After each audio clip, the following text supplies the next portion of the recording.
What if I told you that one small habit, one quiet decision, could completely change the way you think, act, and live?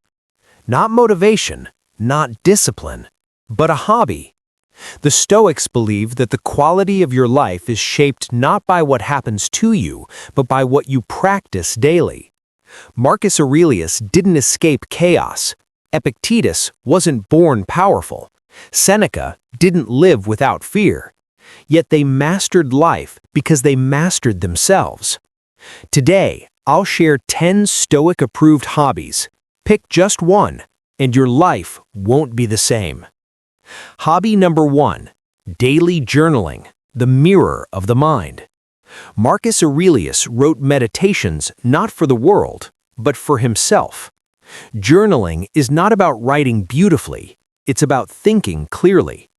The Stoics used journaling to examine their actions, question their emotions, correct their thinking. Every night, ask yourself, what did I do well today? Where did I let emotions control me? What can I do better tomorrow? This hobby trains self-awareness, the foundation of all wisdom. A man who doesn't reflect will repeat the same mistakes for his entire life. Hobby number 2, voluntary discomfort, training for hard times. Cold showers, simple meals, walking instead of driving. Why would anyone choose discomfort? Seneca answered this perfectly. Set aside a certain number of days during which you shall be content with the scantiest and cheapest fare. The Stoics practiced discomfort, so comfort would never weaken them. This hobby teaches you fear is exaggerated. You need far less than you think. You are stronger than your excuses. When hardship arrives, you won't panic. You've already trained. Hobby number 3, reading philosophy, feeding the mind, not the ego. Most people scroll. Stoics study. Reading philosophy isn't about sounding smart. It's about living wisely. Read slowly. Read deeply. Read repeatedly. Stoic texts teach you how to respond, not react. How to stay calm in chaos. How to accept what you can't control. Epictetus said, "It's not what happens to you, but how you react to it that matters." This hobby rewires your thinking, and thought shapes destiny. Hobby number 4, practicing silence, the forgotten superpower. The Stoics valued silence more than speech. In silence, you observe. In silence, you listen. In silence, you gain control. Most people talk too much and think too little. Practice pausing before responding, listening without interrupting, saying less but meaning more. Silence builds emotional mastery. A calm mind speaks only when necessary. Hobby number 5, physical training with purpose. The Stoics believed the body supports the mind. You don't train to impress, you train to endure.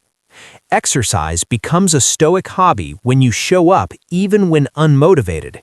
You accept discomfort without complaint. You focus on discipline, not results. Marcus Aurelius wrote, "No man has the right to be an amateur in the matter of physical training. A strong body reinforces a strong mind."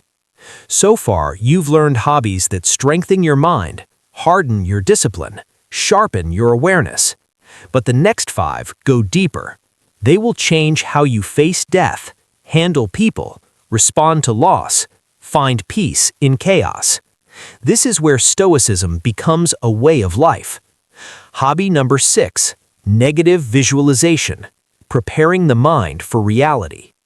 The Stoics didn't fear loss, they rehearsed it. Negative visualization means briefly imagining losing comfort, losing status, losing what you love. Not to suffer, but to free yourself from fear. Seneca said, "He who has anticipated the coming of troubles takes away their power when they arrive." When you imagine loss, gratitude grows, attachment weakens, panic disappears.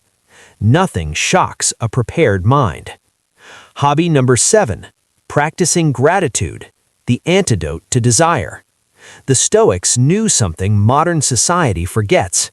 Desire never ends. Gratitude does. This hobby is simple. Every day, acknowledge what you already have. Not loudly, not publicly, quietly.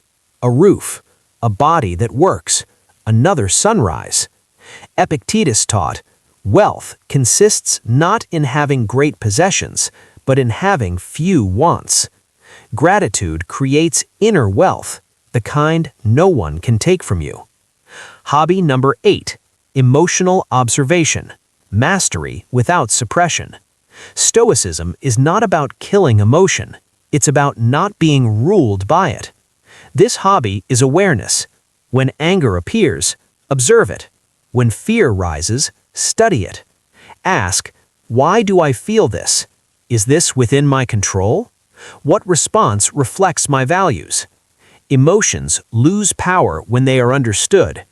As Marcus Aurelius wrote, you have power over your mind, not outside events. Realize this, and you will find strength. Hobby number 9, memento mori, living with death in mind. Remember, you will die. Not someday, but certainly. This isn't dark, it's clarifying. The Stoics used death as a teacher, to stop wasting time, to end petty worries, to live with urgency and meaning. When death is remembered, ego shrinks, courage grows, priorities become clear. Every moment becomes valuable because it is limited.